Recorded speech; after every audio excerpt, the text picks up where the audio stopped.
네, 앞서 리포트에서 보신 것처럼 연쇄 성폭행범 박병화로 인해 화성시 지역사회에 초비상이 걸렸습니다. 박병화가 입주한 뒤로 그 집 앞에서는 매일마다 시위가 벌어지고 있고 주민들의 불안감도 나날이 커지고 있습니다. 박병화가 거주하고 있는 화성시 봉담읍의 분위기와 강제 퇴거가 가능할지 등에 대해서 이 문제를 이번 주 내내 취재했던 그 취재 기자와 함께 좀 더 자세한 이야기 나눠보겠습니다. 네, 이 기자. 네. 자, 수원 발발이라고 불리는 박병화입니다. 연쇄 성폭행 혐의로 15년형을 선고받았고요. 그리고 지난달 31일에 만기 출소했습니다. 먼저 이 박병화, 그 당시에 좀 어떤 범죄를 저질렀습니까? 네, 박병화는 지난 2002년부터 6년간 무려 10차례나 성폭행을 저지른 그런 인물입니다.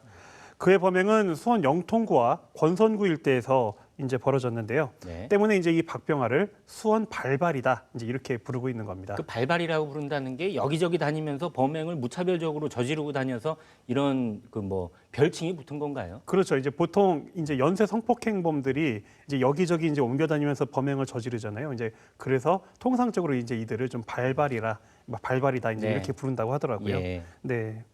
이 박병화는 이제 좀 주로 혼자 사는 20대 여성들을 성폭행한 것으로 알려지고 있는데요. 네. 이 박병화의 수법은 밤늦게 귀가하는 여성의 뒤를 이제 몰래 따라가는 거죠. 그러니까 이 사람이 혼자 산다는 것은 이제 미리 이제 인지를 하고 있었을 거고요. 따라가다가 이제 집 안에 문을 열고 들어가는 순간, 그 순간을 노려가지고 이제 그 집에 같이 침입을 해서 이제 범행을 저질렀던 이제 그런 수법을 좀 이용했던 것으로 지금 전해지고 있고요. 예. 또 충격적인 거는 이 박병화는 그 성폭행한 여성 중에 임산부도 이제 좀 있다는 거. 네, 이게 굉장히 좀 충격적인 그런 내용도 있습니다. 예. 그래서 이제 이런 자가 고작 15년형을 받고 다시 이제 사회로 돌아오게 된 건데요.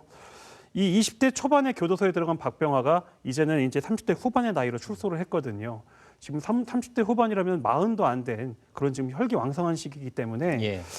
이 재범의 우려가 더욱 더 크다. 이제 이렇게 좀 보고 있는 겁니다. 네.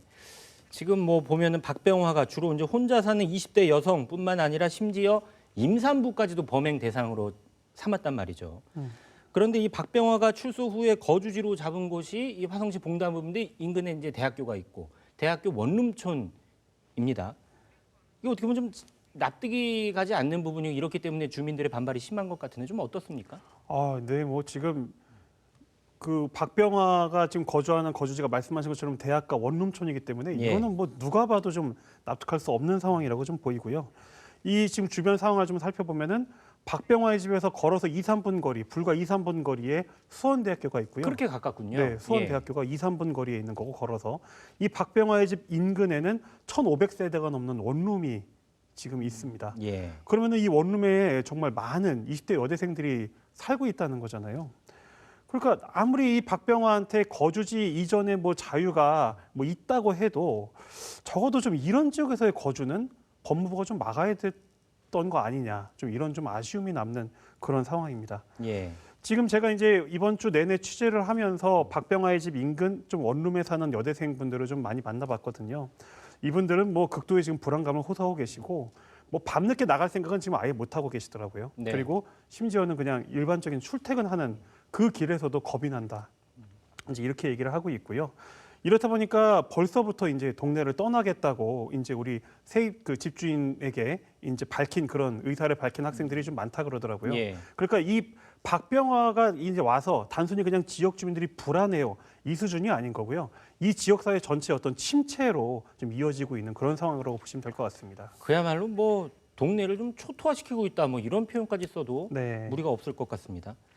그런데 이 법무부가 이 박병화 출소를 놓고 보면요, 법무부가 이 지역 주민들의 안전보다는 왠지 박병화의 그 주거 권리 보장을 좀 앞세우고 있다, 좀 이런 느낌도 없지 않아 듭니다.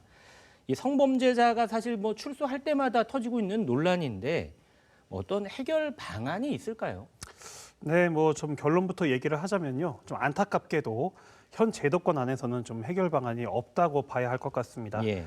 이 현행법상 이런 그 강력 성범죄자가 출소를 하고 나서 이 사람의 어떤 거주지나 외출 같은 거를 좀 제한할 수 있는 근거가 있어야 되는데 지금 그런 근거가 아직은 없거든요. 아직까지는 없는 네, 거죠. 지금 예. 없는 겁니다. 지금 그런 근거가 없는 거고요. 게다가 이번에는 이제 박병화가 어디로 간다고 이제 소문이 나면 그 지역에서 난리가 날 거잖아요. 예. 이런 상황을 지금 좀 감안을 해가지고 법무부가 당일날 아침까지도 이 박병화의 거주지를 공개를 안 했거든요. 그러니까 출소하는 당일까지도 박병화가 어디로 갈지는 네. 아무도 모른단 말이잖아요. 아무도 몰랐고 예, 예. 심지어 이제 화성시로 이제 이주를 했는데 예. 박병화는 새벽 6시 반에 입주를 이미 끝냈고 화성시가 그 박병화의 입주 소식을 안 거는 7시 50분이었어요. 이미 입주하고 나서. 네. 예, 예. 이런 얘기가 화성시 입장에서는 그야말로 그냥 뒤통수를 맞은 그런 상황이거든요. 예. 그래서 이제 더욱 지금 분노가 커지고 있는 그런 상황이고요. 이제 이번 사태로 인해서 이제 지역에서는 정말 이 제도 개선이 좀 시급하다라는 지적이 나오고 있거든요.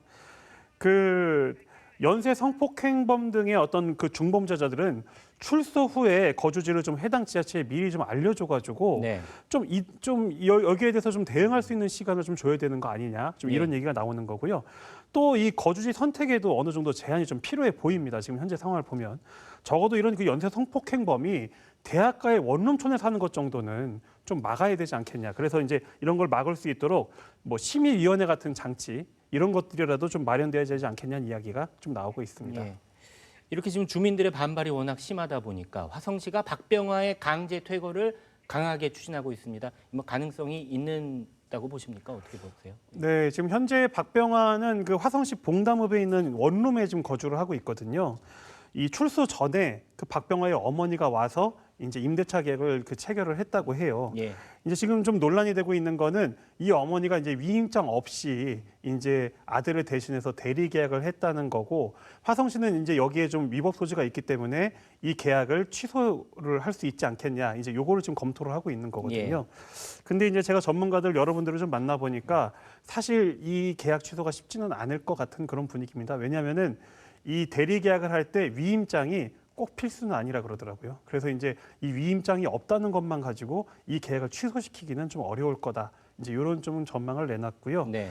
뭐 또 이제 박병화를 강제 퇴거시킬 수 있는 다른 방법이 있다면 좀 민사소송일 것 같아요. 그러니까 어떤 상황이 발생해야 되냐면 박병화가 이제 여기 거주를 하고 있기 때문에 인근에 주변에 살고 있는 세입자분들이 난 도저히 무서워서 못 살겠어요 하고 만약에 이제 계약 해지를 하고 나가버리면 그러면 이제 사실 건물주가 그 경제적 손실을 크게 입게 되는 거잖아요. 그렇죠. 그러니까 이에 대해서 그 이제 건물주가 자기의 손해를 주장하면서 박병화의 이제 강제 퇴거를 좀 민사 소송을 통해서 주장을 할 수는 있는데 또 알다시피 이 민사 소송이라는 것이 굉장히 오랜 시간이 오래 걸리잖아요. 걸리죠. 네. 그렇죠. 예. 그러니까 이게 당장 쫓아내는 게 이제 우리 이 지역사회의 목표인데 거기에는 또 좀 안 맞는 부분이 있지 않나 싶어요. 그래서 일단 그 건물주가 박병화한테 그 임대차 계약 해지를 통보를 했다고는 하거든요, 지금. 그래서 이제 이번 그 통보에 박병화가 좀 어떤 반응을 보일지 네. 이게 지금 지역사회에서 좀 굉장히 관심을 모으고 있는 상황입니다. 예. 지금 뭐 계속 박병화의 집 앞에서 매일같이 시위가 벌어지고 있는 중이죠. 지금 이 시각에도 주민들이 반대 시위를 벌이고 있는데 박병화가 입주한 후에 단 한 번도 밖으로 나오지 않았다고요. 네. 예. 그렇다면 좀 앞으로 상황이 좀 어떻게 흘러갈 것으로 좀 보고 계십니까? 이 박병화가 이제 중범죄자다 보니까 위험 인물이고요. 이 박병화를 그 담당하고 있는 보호 관찰관이 있거든요.